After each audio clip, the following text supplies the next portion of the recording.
Hi, VEDA Day 27.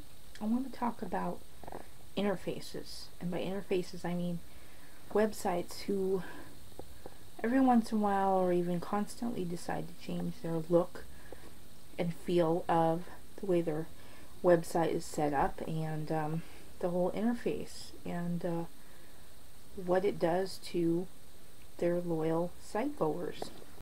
I personally am one of those people who do not like change.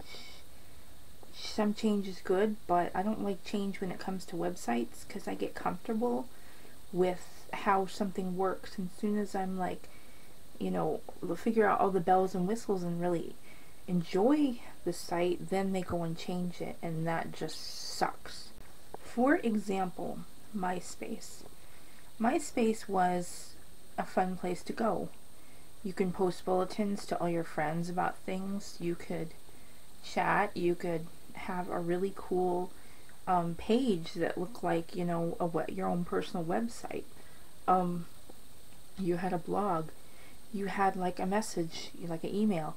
It was a fun place. You had a huge area to post and save photo albums, but they changed too, and they started just looking real stupid and annoying and inconvenient and difficult to find all your stuff. So everybody I know moved on over to Facebook, and I tried to fight going to Facebook for a long time, and I didn't really want it. I didn't really understand what Facebook was, and so I just decided to go over there because that was the only way I was going to be able to communicate with certain people. And so I don't go back there anymore. Now MySpace is really weird.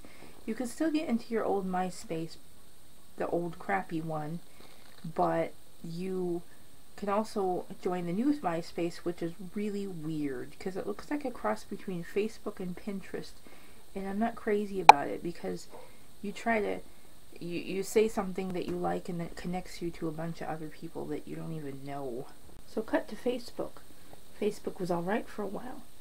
Then they started to change their interface again and put the new timeline. People freaked out. No one liked it.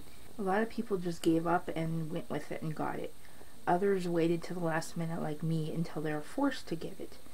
And some people, for some reason, didn't get it for a long time, and then all of a sudden they got it, which I didn't think was fair. But, I'm used to it now and enjoy making things for my timeline, little thing, but at the time it was very, very annoying. And now YouTube, dear YouTube, now you're doing it again.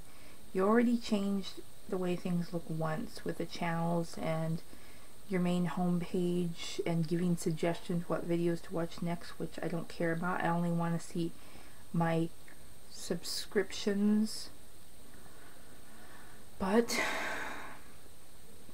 I dealt with that part, and now you're trying to change us to have this one channel look, whatever it's called, and I don't want it, and you're making us get it eventually. I know you're going to force us to get it. So I'm just going to hold on to my channel the way it looks until I am forced to have this new look.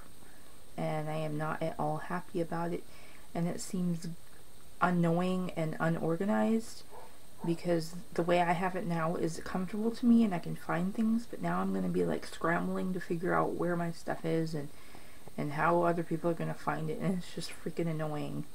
And also I found out that Pinterest is getting a new look, which I am not happy about either because it's fine the way it is. It hasn't changed yet, and it says get the new look, and they act like it's something really exciting, and it's like I'd kind of like to see it before I get to choose, but you don't have that option. And so I know I'm going to get forced again to do it eventually, so I'm just going to keep mine the way it is until I am forced. I will give kudos to the web, let's see, Get Glue did it too. Get Glue changed their interface too, so I can't give them any kudos, and that made me angry because for a while I could not find anything and I was just so darn confused.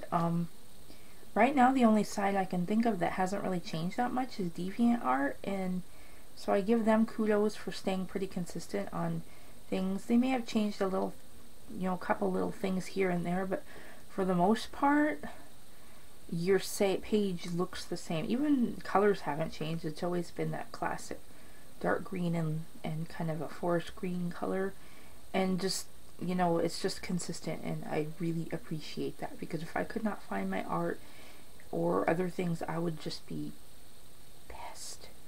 Purrycute is another one that stayed really consistent. They have not changed their interface, and they've looked the same since I've joined them, so I really appreciate that. So kudos to Purrycute too. One more site I want to give kudos to is LiveJournal. That's pretty much stayed the same, and it's pretty easy to just go in and find my journals and everything, so yay for LiveJournal. So my point is with the interfaces is, if you got a good thing going, why not stick with it? If people like it and it's working and you're not getting a whole bunch of criticism or complaints, why not just stick with the way something looks? If it works, don't fix it. If it's not broken, don't fix it. Change is good. You know, it's okay to rearrange things to make things look nice. But why not just try to add a little bit at a time instead of redoing the whole thing and confusing us all and making us really nervous and uncomfortable because we are not in our comfortable little site anymore and we can't find anything. So anyway, that's just my little annoyance about websites changing and interfaces. So yeah, later.